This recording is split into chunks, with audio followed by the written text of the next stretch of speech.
الحمدللہ رب العالمین والصلاة والسلام علی رحمۃ للعالمین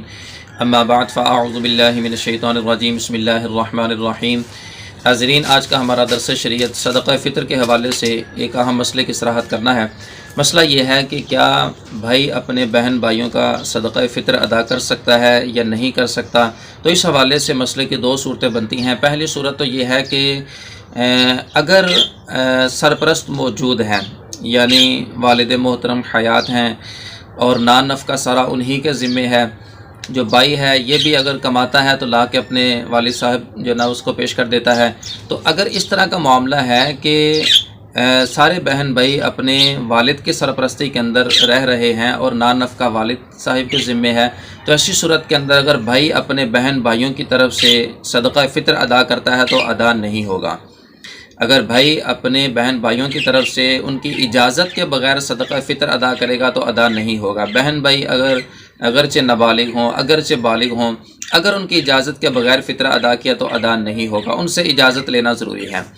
اور دوسری صورت یہ ہے کہ بعض اوقات ایسا ہوتا ہے کہ جو بھائی ہے وہ گھر کے اخراجات کو جو نا وہ چلا رہا ہوتا ہے، والد صاحب جو نا وہ بعض اوقات معذور ہوتے ہیں یا وہ دنیا میں موجود نہیں ہوتے،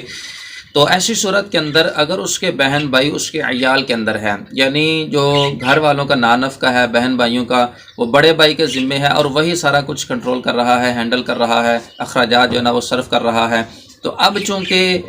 بہن بھائی اس کے عیال میں آ گئے، اس کے زیر سرپرستی آ گئے، تو اگر اس کے عیال میں بہن بھائی موجود ہوں تو پھر بڑے بھائی کے لیے اجازت لینا بہتر ہوتا ہے، لیکن اگر بلا اجازت بھی ادا کر دے گا تو پھر بھی ادا ہو جائے گا۔ اگر بہن بھائی بڑے بھائی کی عیال میں ہوں، اس کے جو نا وہ زیر انڈر ہوں، سارا نان نفقہ وہی خرچ کر رہا ہو، تو ایسی صورت میں اجازت لینا ضروری نہیں ہے۔ اس کی طرف سے جو کیا ہوا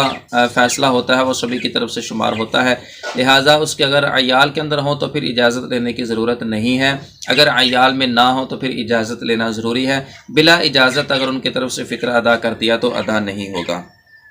اس حوالے سے